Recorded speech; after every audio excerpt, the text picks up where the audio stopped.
What's your third tip for us today, please? My third tip is get used. I said used. Get used to asking what if questions after explaining something almost constantly. And the way when I say get used to, get accustomed to. I think there's in my own teaching life there's two things about teaching that help me get better. And I think that this goes to the heart a little bit of what makes teaching a challenging profession. It's some ways that I get better at teaching are by understanding more things. Better understanding some aspect of teaching or mathematics or whatever. Or children. And another, but even the things that you understand about your subject, the classroom, pedagogy, research, whatever, it's so easy to forget them during the course of a busy year, right? And then that goes along. It's almost like I think of it as a sports analogy, as some more American color. In basketball, you can be a student of the game and understanding it, but part of it is trying. It's a performance thing. If you can't bring it to the court every day, you're not performing at a high enough level. And so there's kind of an intellectual side to why I think asking what if questions during explanations is very powerful. But for me, I have to kind of like put a sticky note on my computer, remind myself that this is something that I want to be accustomed to. Because if I forget, I sometimes after a couple weeks be like, why did I stop doing that? It's such an easy, small thing, and I'm constantly like trying to keep it together and make things second nature that are not naturally second nature to me. So I'm trying to get accustomed to it. Can you give us some examples of these what ifs? Mike? Absolutely. So, well, what do you think? Should we tell the story of like the intellectual story? No, okay, you said give an example of this. So I've just finished explaining. A student has just finished explaining. I don't know. No, to go back to a previous thing. My student raises his hand to answer how do you add two numbers to make 10, and says I forget what I said before, 5 1/4 and 4 3/4. And I say that's great. And what if we were trying to make 15? Or what if we were trying to make 14? Maybe that's the question I'd rather answer because just thinking quickly here, 5 + 5 is 10, but you can go up and you can go down. And maybe what I would like to nudge this child to think about is to make a generalization. 7 + 7 is 14, go up and down. And then what if we're trying to make 100? What if we're trying to make 1,000? But the broader point being that what if questions are ways of supporting people and making generalizations. It's poking precisely on the generalization button in your mind. And going back to this kind of blob that I was tracing out in front of this camera, not so long ago, right? We try to teach a blob. We try to create a blob-like skill out of particular things. And in my vision there, each particular thing is a question that a child successfully understands or has answered. And when I ask that child, what if, I'm trying to draw kind of a blob around that. I'm trying to get that kid to explore more territory, build a generalization around that particular point.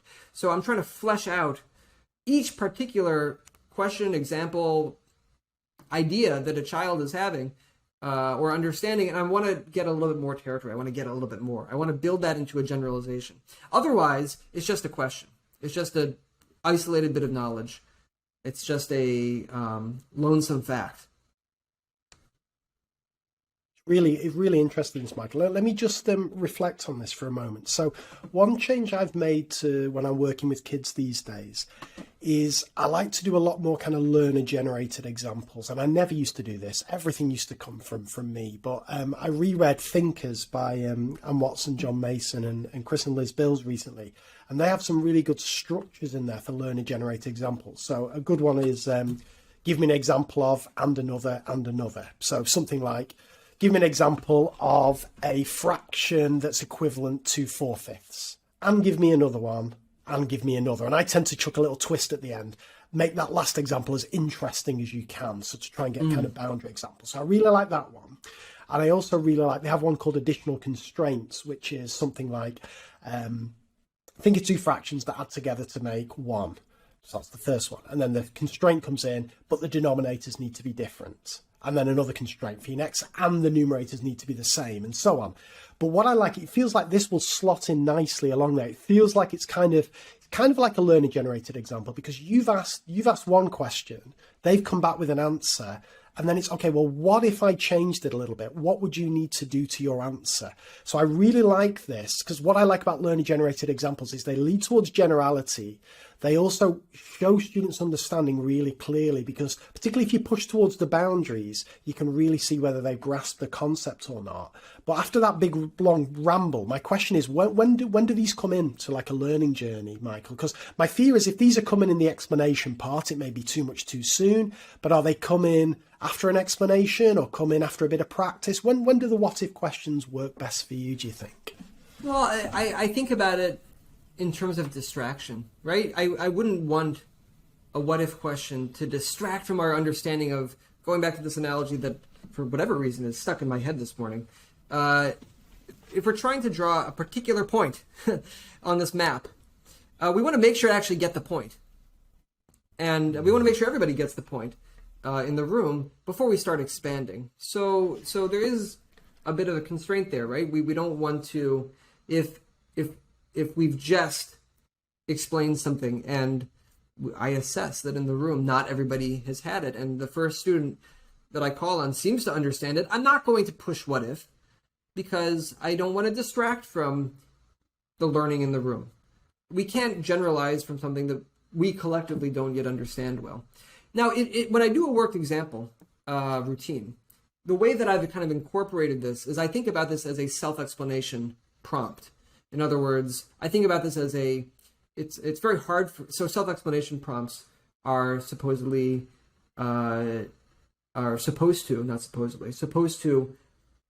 help students, support students from learning from examples.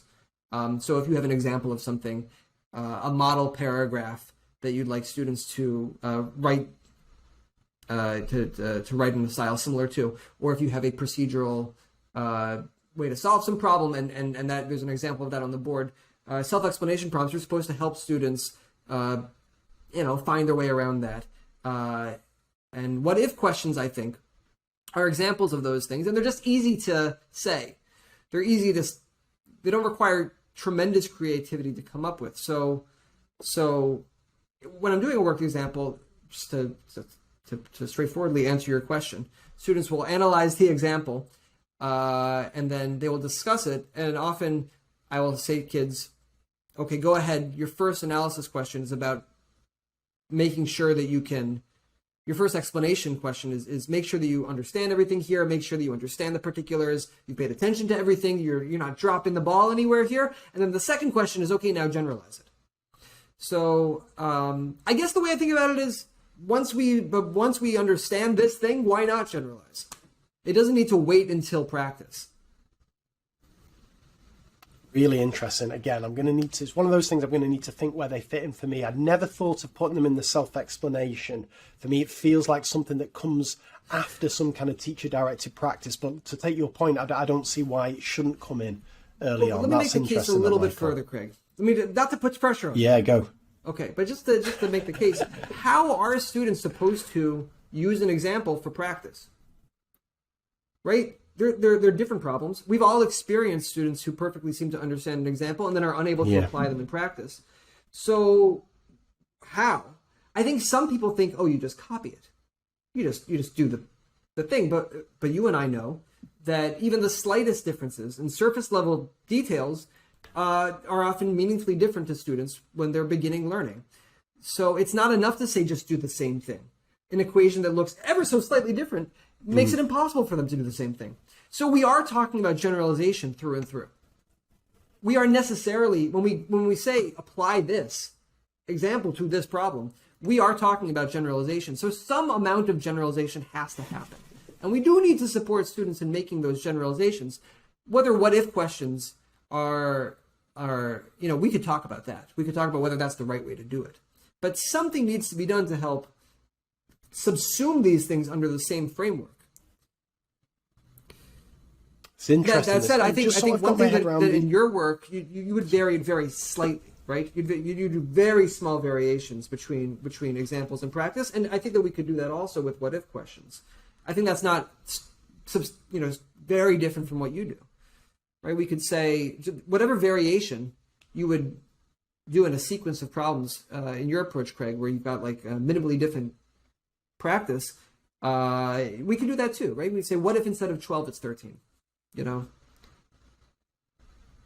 Yeah, this is fascinating, this, Michael. Yeah, I'm going to need to ponder where this fits in, because when you were saying this, I'm thinking, yeah, that's so. What happens if the 6 was a 12? What happens if the length doubled? It's this kind of thing that I would fit into the practice, but I wonder whether it can slot in a bit early. You always make me think, Michael, which is why I wanted you on the show. That's brilliant stuff.